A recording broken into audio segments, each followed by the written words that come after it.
Buenas noches, profesor. El día de hoy le voy a hacer una breve exposición acerca de la gastronomía y varios temas que hemos tocado durante estos 2 meses de clase que hemos llevado. Bueno, para comenzar mi exposición voy a hablarle un poquito resumido acerca de la gastronomía. La gastronomía es un estudio de varios componentes, como por ejemplo como lugar, costumbres, religión, historias y técnicas culinarias que son expresados en una preparación. Eh, su procedencia de la gastronomía, su procedencia de la gastronomía viene acerca de las preparaciones, del tiempo de cocción y los ingredientes de la preparación de una receta. Tipos de gastronomía. Existen varios tipos de gastronomía y se pueden distinguir de diferentes se pueden diferenciar de acuerdo a los platos que van preparados, como por ejemplo la gastronomía nacional, que tiene una fuerte conexión con la identidad nacional de su país, en este caso de nuestra cultura, que es Perú, y también son elementos tradicionales o históricos. La gastronomía gourmet luego tenemos, que son recetas que por un escritor, es decir, son tendencias culinarias, ¿no? Luego tenemos la cocina vegana. En este caso no utilizamos ningún subproducto animal, utilizamos carnes lácteos, utilizamos como por ejemplo huevos. En nuestras preparaciones vamos eligiendo, ¿no?, en su lugar las verduras, las frutas o los cereales. Por eso es justamente que se llama cocina vegana. Y luego tenemos también, en este caso vamos a hablarle un poquito en resumen sobre la importancia de la gastronomía.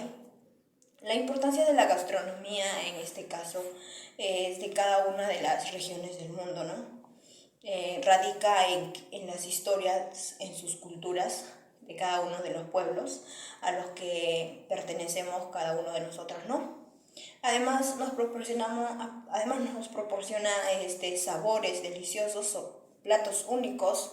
Además tenemos como también sus costumbres, sus estilos de la vida. La gastronomía también nos enseña a quiénes somos y de dónde venimos a través de nuestra forma de cocinar. Luego continuamos con la higiene y seguridad que debemos tener en la cocina.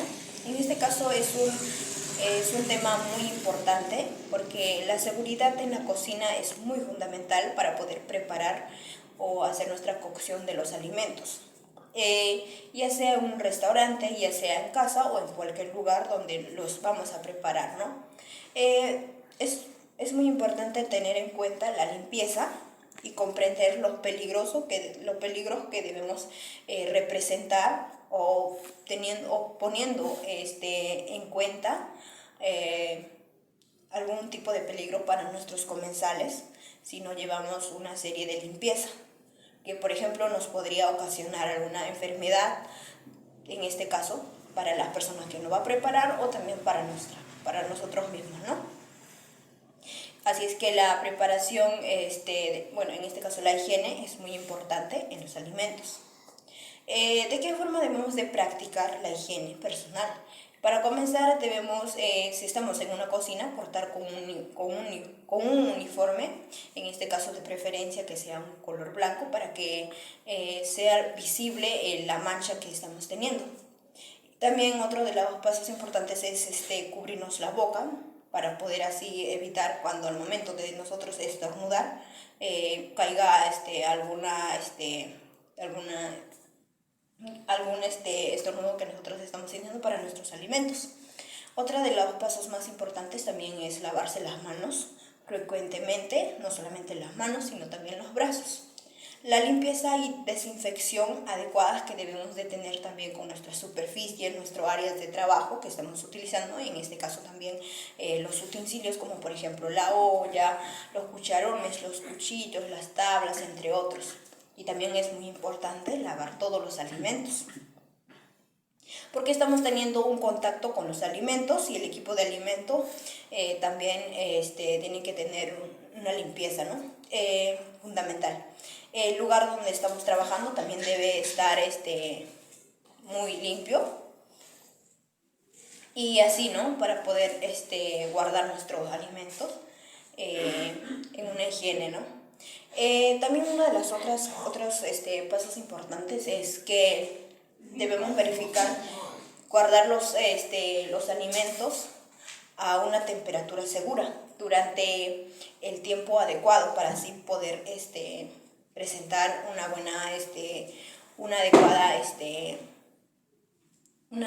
adecuado alimento a nuestros comensales. Luego le voy a hablar acerca de, en este caso ya vamos a pasar a otro tema que es también muy fundamental, sobre el BPM. ¿Por qué debemos aplicarlo o para qué debemos utilizarlo o qué significa BPM? BPM significa buenas prácticas de manipulación de alimentos. ¿Qué son y para qué debemos de aplicarlo? BPM, para comenzar, significa buenas prácticas de manipulación de alimentos. Es una herramienta muy básica que se aplica en todos los procesos de elaboración de los alimentos, sobre garantizar la seguridad para nuestros consumidores, en este caso para nuestros comensales, o si estamos en casa para nuestra familia y también para nosotros mismos, ¿no? Debido a que se centra en una higiene de los alimentos y una correcta manipulación. ¿Por qué es importante? Es importante porque para poder tener una correcta manipulación de los alimentos y no solamente de los alimentos, sino de las bebidas, entre otros. Por ejemplo, es una cadena de suministros que la materia prima y todo lo que esto aplica desde sus almacenamientos, desde la recepción, desde la preparación, desde la distribución, la seguridad para el consumo humano, incluye cualquier tipo de prevención de contaminación. ¿Qué significa? En este caso significa estar atento o atento, estar atenta o atento en todo lo que un cocinero no puede descuidar, ¿no? En sus proveedores. Siempre exigiéndonos que los productos, por ejemplo, sean de alta calidad. Una vez esté en tu restaurante, debes de seguir una cadena, o en casa también, debes de seguir una buena práctica de manufactura de los alimentos y hacer una correcta manipulación también, ¿no? Luego le voy a hablar acerca de HACCP. En este caso HACCP se basa en gestión de calidad total. Esto nos está asegurando la calidad a través de los controles, como por ejemplo la condición que nos aplica los productos, la limpieza y las desinfecciones de instalaciones, abastecimientos como por ejemplo del agua, control de plagas, control de residuos químicos, entre otros. Buenas prácticas también de elaboración y manipulación. Luego pasamos a un tema muy importante que es la contaminación cruzada. La contaminación cruzada es, en la cocina se define como una transferencia de microorganismos, que son virus y bacterias, de alimentos contaminados, generalmente crudos, ¿no? O los alimentos limpios durante el proceso de la preparación, que su principal causa es la intoxicación alimentaria que uno puede tener en este caso. ¿Qué es la contaminación? La contaminación consiste en que la sustancia o los elementos físicos en un medio que nos provocan que no sean aptos o no sean seguros para nosotros, ¿no? El contaminante, por ejemplo, puede ser una sustancia química, por ejemplo, por decirlo así, o puede ser por por un ser vivo que son demasiado pequeños y que no lo podemos ver, ¿no? Tipos de contaminación, hay varios tipos que no podemos distinguir, hay diversos tipos de contaminación. Entre los que nos destaca son la contaminación, por ejemplo, del aire, del agua, de la tierra, la basura, entre otros. También tenemos dos tipos de contaminación, que es contaminación directa y contaminación indirecta. En contaminación directa es que cuando, por ejemplo, utilizamos, en este caso si nos encontramos en la cocina y estamos utilizando, por ejemplo, una tabla de cortar y ahí en esa tabla hemos realizado nuestro corte de cebolla, en esa misma tabla vamos a volver a picar nuestro ajo y también utilizando por supuesto el mismo cuchillo vamos a picar nuestra lechuga. Estamos haciendo una contaminación directa ahí, ¿no? Mezclando sabores, por decirlo así. Y en contaminación indirecta es cuando, por ejemplo, no es una contaminación directa, no es una contaminación forzada por nosotros mismos. En este caso viene a ser una contaminación indirecta porque no depende eso de nosotros, es que eso sucede a través del mundo, ¿no? Como por decir, del aire, de la basura, del agua, de todo eso que nosotros no estamos haciendo una contaminación cruzada directamente. Luego le voy a mencionar también un tema que hemos tocado durante la clase y también es muy importante para la cocina, que es parte de los cuchillos. El cuchillo es un instrumento fundamental para nuestra cocina. Es bastante fundamental para poder picar, realizar varios tipos de cortes en nuestra cocina a la hora de preparar. Por eso es que justamente les voy a hablar acerca de las partes de los cuchillos.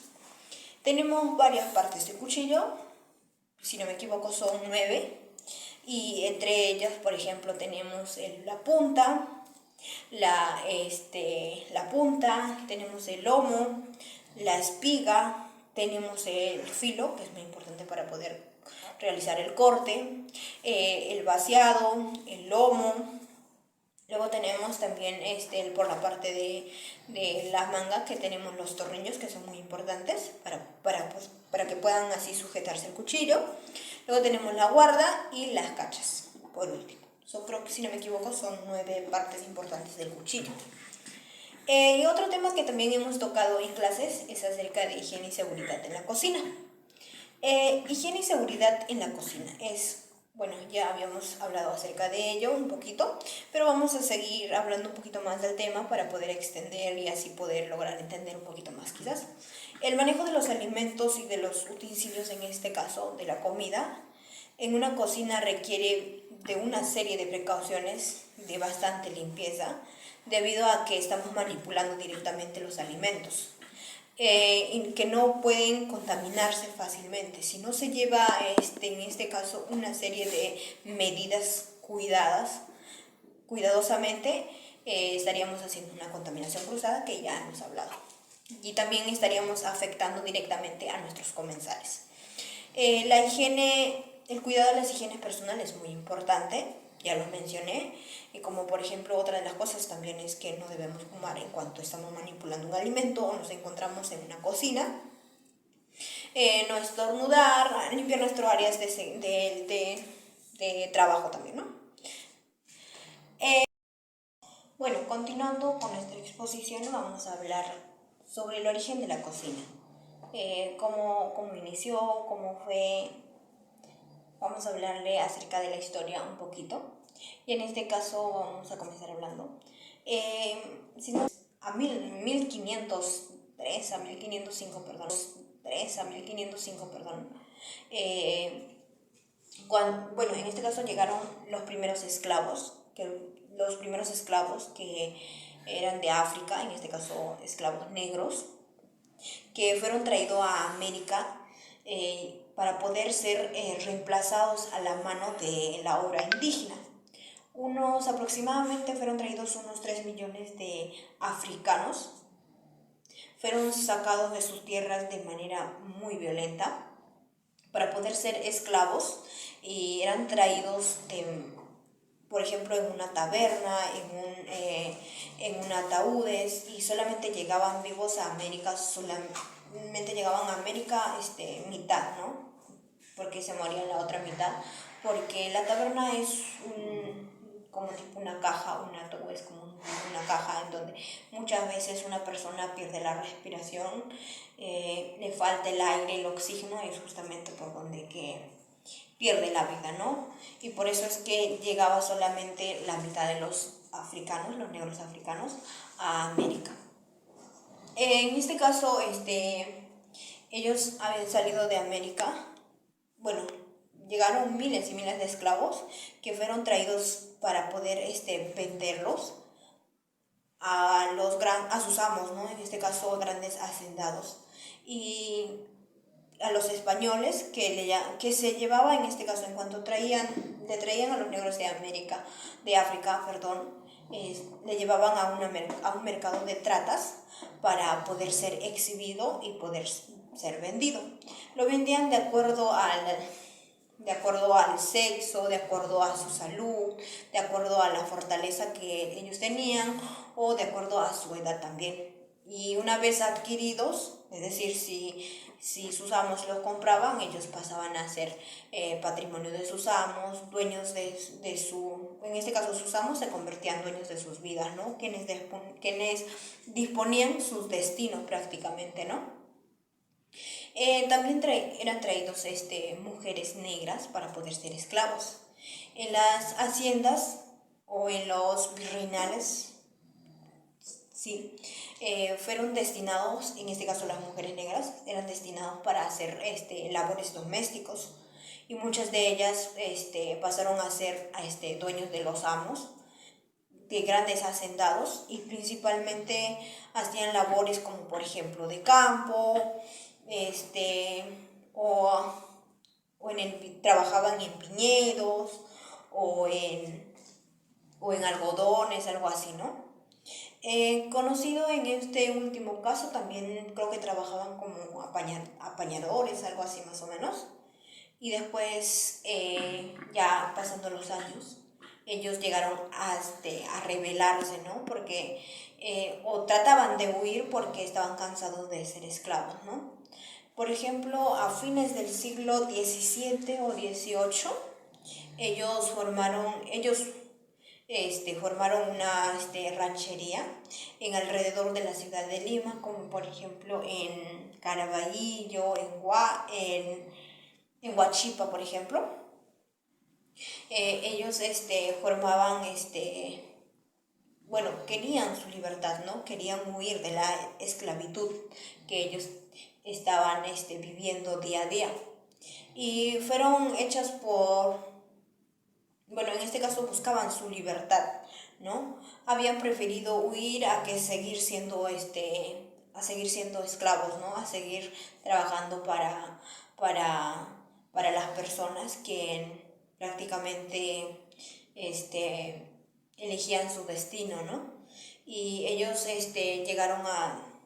tras pasar el año, llegaron a rebelarse contra su opresor, y luego el 3 de diciembre de 1855 más o menos, en ese entonces un presidente, Ramón Castilla, dictó una ley desde Huancayo, el fin de la esclavitud, y así poder liberar a los negros.